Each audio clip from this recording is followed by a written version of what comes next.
गुरुदेव भगवान प्रणाम। बैठो। क्या नाम है आपका? ऋषभ। अच्छा, ऋषभ।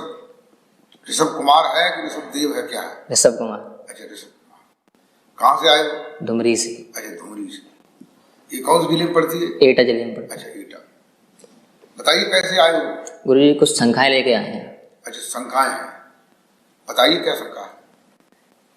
हे गुणातीत गुरुदेव भगवान, आप हमें ये बतावें कि ब्रह्मा विष्णु महेश से पहले कौन था और उसका ज्ञान हमें क्यों नहीं हो पाता है। अच्छा, आपका ये प्रश्न है ब्रह्मा विष्णु महेश के पहले कौन था और हमें ज्ञान क्यों नहीं ये हो पाता है। तो ये ज्ञान इसलिए नहीं हो पाता है, ये काल निरंजन ने, अध्याय ने, दोनों लोगों ने इस दायरे को बंद कर रखा है। अगर जो है ऊपर का ज्ञान, सत का ज्ञान, सतपुरुष का ज्ञान अगर हो जाए तो ये जितनी भी रूहें संसार में हैं उस ज्ञान को पा करके मोक्ष और मुक्ति को प्राप्त हो जाएंगी। तो उनका ये जो 84 लाख योनियों का जो चक्र चल रहा है, उन्होंने जो है जीव को बांध रखा है, ये सब छूट जाएंगे और वहां पहुंच जाएंगे। इसलिए 84 लाख में जीव फंसा रहे, इसमें उलझा रहे, मोक्ष मुक्ति को प्राप्त न हो पाए, इसलिए जो है उन्होंने जो है इस ज्ञान को छुपा रखा है। और बताइए अगला प्रश्न क्या? हाँ बोलो। हे परम आराध्य श्री सतगुरुदेव भगवान, आप हमें ये बतावें कि कुछ समय पहले आपने मुद्राओं की बात की थी। ये मुद्राएं क्या हैं और मुद्राएं किसे कहते हैं? अच्छा, तो इन्हीं जो हंसों की मुद्राएं होती हैं उसके बारे में बता रहे। तो देखिए, इन हंसों की मुद्राएं सदगुरुदेव भगवान जो हैं सबसे पहले साधक को हंस का ज्ञान देते हैं, हद का ज्ञान देते हैं, या हद का ज्ञान कहें या हंस का ज्ञान कहें। तो उसमें 5 मुद्राएं देते हैं: चाचरी, गूचरी, खींचरी, अगोचरी और उन्मुख। तो चाचरी मुद्रा किसे कहते हैं? चाचरी मुद्रा कहते हैं नासिका के अग्र भाग पर जो है से ध्यान को अंदर ले जाना। और गूचरी मुद्रा उसे कहते हैं नाभि से ध्यान को शब्द के साथ बाहर लाना। और खींचरी मुद्रा उसे कहते हैं जीवा को पलट लेना। और चौथी मुद्रा है अगोचरी। अगोचरी मुद्रा जो है उसे कहते हैं जो ब्रह्मांड में जो 6 मुकाम है, उन मुकामों में अलग अलग जो है ध्वनियां आती हैं अनाद नाद की, उनको सुनना। और उन्मुनी मुद्रा उसे कहते हैं कि अपने दृष्टिपटल को बंद करके भ्रकुट के मध्य में देखते हैं। सदगुरुदेव जो है उस आंख को खोल देते हैं, तीसरी आंख को, जिससे अंदर में सदगुरुदेव का और प्रभु का दीदार होता है। तो ये 5 मुद्रा है। और बताइए और कौन सा प्रश्न? हद और बेहद का मार्ग बताने वाले श्री सतगुरुदेव भगवान, आप हमें ये बताएं कि साधक को जो मुद्राएं दी जाती हैं वह कौन कौन सी होती हैं। अच्छा, साधक को जो मुद्राएं दी जाती हैं वो कौन कौन सी होती हैं और वो मुद्राएं कहाँ तक पहुंचा सकती है? ठीक। देखिए, अभी आपका ऐसा ही ऊपर भी प्रश्न था कि वो मुद्राएं कौन कौन सी हैं, वो मैंने बताई: चाचरी, गूचरी, खींचरी, अगोचरी, उन्मुख। तो ये पहुंचाती क्या है, क्या क्या अनुभव कराती है? जैसे भजन में 3 मुद्राओं का प्रयोग होता है: चाचरी, गूचरी और खींचरी। तो सबसे पहले खींचरी मुद्रा लगाते हैं जिह्वा को पलट करके, और उसके बाद जो है जब श्वास अंदर को जाती है तो चाचरी मुद्रा काम करती है, श्वास बाहर को आती है तब गूचरी मुद्रा काम करती है। तो इस प्रकार से चाचरी मुद्रा के साथ जो है जो शब्द होता है उसके साथ श्रुति को ले जाते हैं और दूसरे शब्द के साथ लौटा लाते हैं। ऐसे जो है उसमें लगा देते हैं, इससे हमारा मन रुक जाता है। इसको ही भजन कहते हैं। ठीक है। और ये 3 मुद्राएं रही। और चौथी मुद्रा है अगोचरी।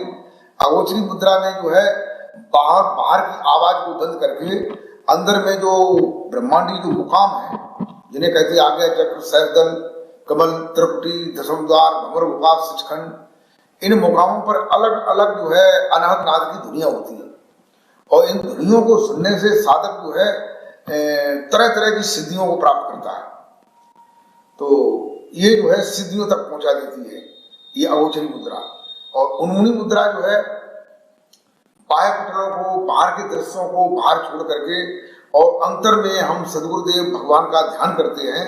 और सदगुरुदेव भगवान जो है हमारे तीसरे नेत्र को, दिव्य दृष्टि को खोल करके अंदर में प्रभु का दर्शन कराते हैं और हमें लोकांतरों की सैर भी कराते हैं।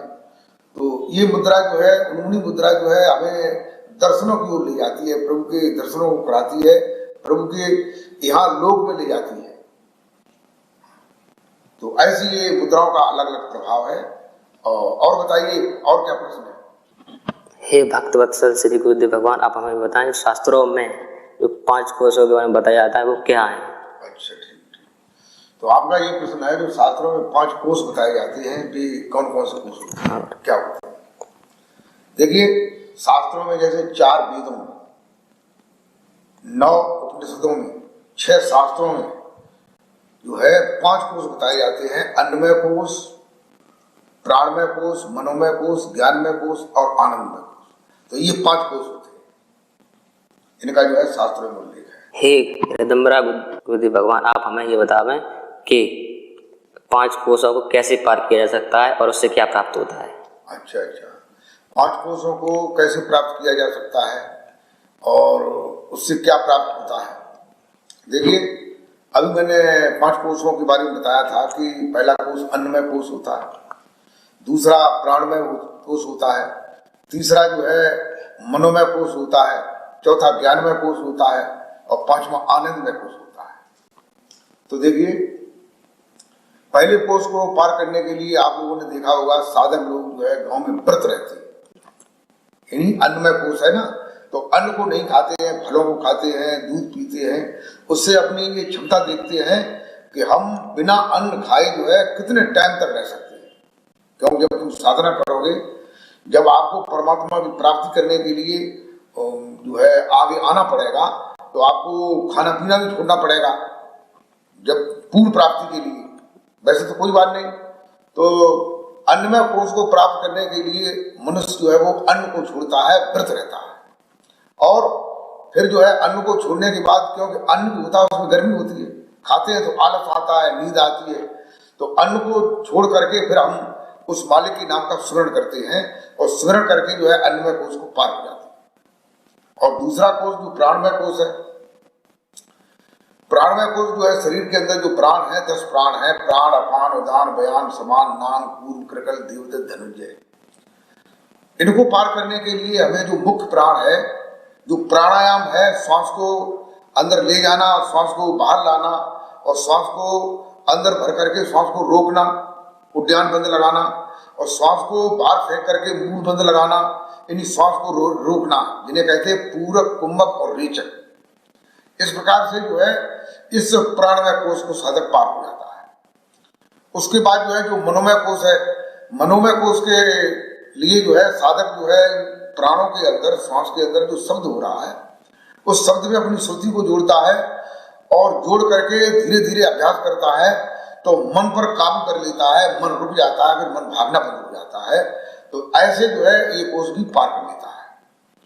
उसके बाद जो है ज्ञानमय कोश है, जब साधक इस मनोमय कोश को पार हो जाता है तो उसके अंदर से भक्ति उदय हो जाती है, और भक्ति जब उदय हो जाती है तो भक्ति के बाद उसमें ज्ञान और वैराग्य भी उत्पन्न होने लगते हैं। तो ऐसे जो है ज्ञानमय कोश को पार कर लेता है, ज्ञानमय कोश में पहुंच करके पारंगत होने लगता है। फिर उन्हें जो शास्त्रों में, वेदों में, उपनिषदों में, पुराणों में जो लिखा है वो उसके अंदर ही उदय होने लगता है। और जो आनंदमय कोश है, फिर उसमें समाधि अवस्था उसकी हो जाती है, फिर उसमें उसको पा करके साधक आनंदित हो जाता है। अंदर में बहुत सुंदर प्रकाश, बहुत सुंदर शांति, बहुत देर तक जीव जो है ठहरता है, तो उसे पूर्ण विश्राम मिलता है। ऐसे इन 5 कोशों को साधक जो है पार हो जाता है। और कोई प्रश्न? नहीं गुरु जी, बस। अच्छा, ठीक। आपने मेरे प्रश्नों का उत्तर दिया गुरु महाराज, मैं आपकी शरण में आना चाहता हूँ।